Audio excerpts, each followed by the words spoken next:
Now, for me, when I get on stage, you know that feeling you get when you go to church? You know, you just get filled up. For those that go to church, you know, you just get filled up with that feeling. Well, this is like church for me. So whenever I say, and the church says, I want you to say, all right. And the church says, and the church says, all right, I feel good. So I have been performing and doing poetry for some years now, and I've found that that words are very therapeutic. You know, along with that, I've discovered in my journey of using words that we all hold a very special place in life. There's no one else in the world sitting where you're sitting. There's no one else in the world with your set of eyes, with your viewpoint. There's no one else in the world who has had or will have your experiences. So what that tells me is that, in a sense, we're all right. We're all a piece of this big magical puzzle called life. And the church says. All right. So my piece, like I said, is using words. And like I said earlier, you know, words have been very therapeutic. You know, I found myself at times dealing with a lot of pain and a lot of suffering. And I find that us as human beings, sometimes we tend to ignore the pain. We ignore the traumatic situations. We ignore the challenges and the obstacles that we may go through. But I've come to find that if you don't deal with your emotions, one day your emotions will deal with you. So I was at this crossroad of pain and pleasure, so to speak.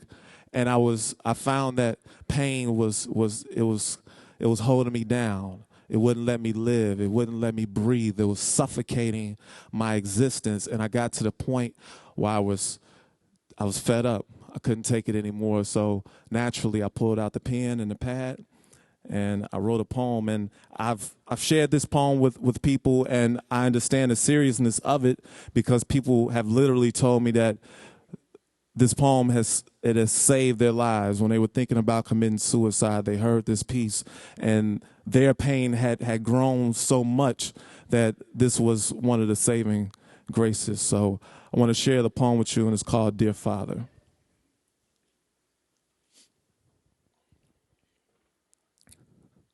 I wish you could have seen me do my thing. I wish you could have been there the first time I sang. I wish you could have seen how your baby boy flow. I wish you could have seen me rock just one show. I wish you could have seen me do my thing. I wish you could have been there the first time I sang. I wish that you didn't have to go. I wish you could have seen me rock just one show. Dear Dad, these words are being written and spoken because my heart and soul feel broken. I laugh to keep from crying, but I still haven't healed after all of the years of my goofiness and joking. You got me open, hoping this ill feeling would pass, won't last. I wear a mask so my peace won't ask for the truth. Truthfully speaking, the truth hurts, but I'm beyond hurting. I'm in pain. Why does it hurt so much? I find myself fighting with myself every day to remain sane. My peeps think I changed, maybe tripping off my fame, but I'm still the same old James. I know it's a shame I don't come around as much, but I don't want them to see me acting strange. I don't want them to feel one drop my rain, but I can't seem to get these feelings to stop. I can't get these thoughts on my brain. Now when I really need to reach out for you, Dad, and touch your hand, I can't believe y'all the range. I'm starving for your love, and I'm begging, please ease the crave. When I was little, I thought you left because I wouldn't behave. Later on in life, I found out that it was a cane as well as other things, and with all the scars, it was hard, but I learned to forgive and forgave. I forgave for missing my basketball games and the touchdowns I scored at the football games. I forgave it coming home high and drunk wrestling with my mother going insane. I forgave him missing all of my track meets and not being able to greet all the pretty girls that I wanted you to meet. I forgave him missing my birthdays and graduations and not being there when I needed advice in certain situations. I forgave despite the fights, the tears for all the years lost, wondering if I was loved. Sometimes all I needed was a call and a hug. I mean, understanding people break up and don't make up and some relationships don't last forever, but why weren't we together? My could have found new man, but where was I going to find new dad? Looking back, I wish I would have begged, maybe pleaded my case, because I felt like I didn't matter, like I was deleted and erased. I would cry and still cry so much I get headaches. I try to get you off my mind, but I can't get you off of my face. I see you every time I see me, and I can't do nothing but ask God to bless me, expand my territory, place his hands on me, and keep evil far away from me. I ask him to protect me like I wanted you to protect me from the bullies and the police. Now to protect my soul, I write poetry and release. And some say I'm a beast, but I'm just trying to find peace so I can pick up the piece of me that's falling apart. I shopped all over love, and I ended up with a lot of good items in my cart that help me pull out the dark and help me get out the dark. One being my art. But along the way, all of my decisions weren't so smart because my love was amputated. My life became complicated, and my family, well, Dad, I don't know if you knew or not, but my family became dysfunctional.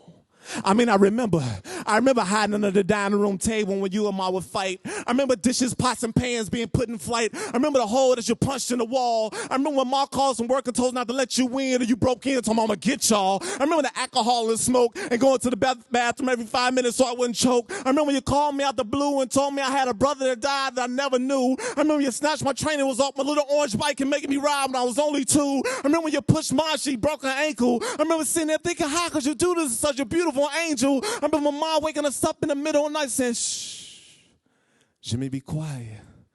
Put some clothes in a jewels bag. We going to grandma's, and if your father come up to your school, don't tell him where we be.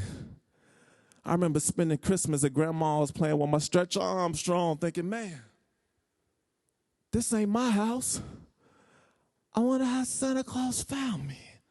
I remember your stinky feet. I remember all that pepper that you put in those ghetto meals you fix for us to eat. I remember listening to you on the radio, WVON, before we go to school. I remember the cars and planes you're making. All the kids on the block thought that my dad was so cool. I remember when you ran down the car and I was thinking, man, Dad's fast. I remember you would curl your mustache. I remember the past. I remember the good and the bad. I remember thinking, is this love false? I remember moving to the birds and my boys to place my love that was lost. And they made me laugh and giggle. And my boy even taught me how to dribble so I could make the team. And I did. I thought that I would die without you, but Todd, Dre, Ike, and made sure that I lived and was never sad. They even gave me their dads. Mr. Whitaker, Mr. Cross, and Mr. Price became my dads, my cool daddies. But the little boy in me still wants his daddy badly. I feel like a scared little boy afraid to become a man, but I think I'm ready. I think it's time. I think it's time to shine and get mine. I think it's time to shine and get mine so I can ease my mind, let my soul climb. I think it's time to stand as a man on my own too, just how you used to do before those demons started hunting you. Because all I want to do is to make you and my proud. And I wonder if you are. I wonder if you know. I wonder if you know that God gave me a gift. I wonder if you know about the spirits that I lift. I wonder if you know that I touch people with my words. I wonder if you know that I inspire actions with my verbs. I wonder if you know that your baby boy did a show that aired for me to see on HBO, and that hard New York crowd that didn't even know actually gave me a standing no. I know you're proud. I know you are, because I'm going to be the best just like you want to be. Watch and see. And just in case you can't, I'm going to scream it so loud that I shake the clouds and move them out the way of my sunshine, because that's what you are, Dad. James Ivy Richardson Sr., do you hear me? You are my sunshine. That's why I forgave you, because my love for you is still the same. It may have gone through a transformation, but it never really changed. So I swear on my mama and on my name, I'm going to stop this rain, conquer this pain, make sure that you did not die in vain. And when I get to heaven,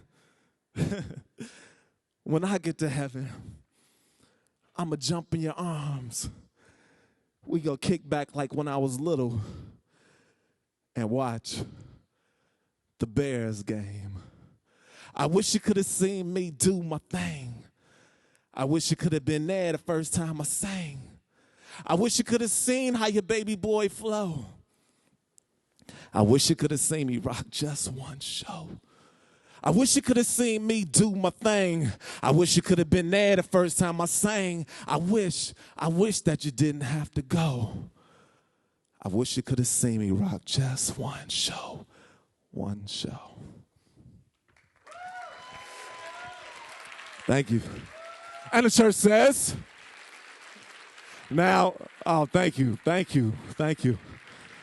Now, I have to let you know, when I wrote that poem, there was, in fact, tears on the page when I wrote it. But that's actually the happiest poem I've ever written in my life, because it made me a much better person and a much better man.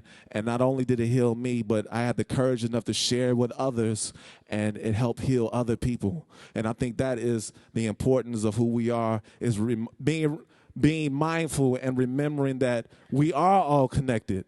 No matter your viewpoint, no matter if you think this way, you think that way, we need you to think that way. We need you to think that way, so we can all have this grand, beautiful picture of humanity.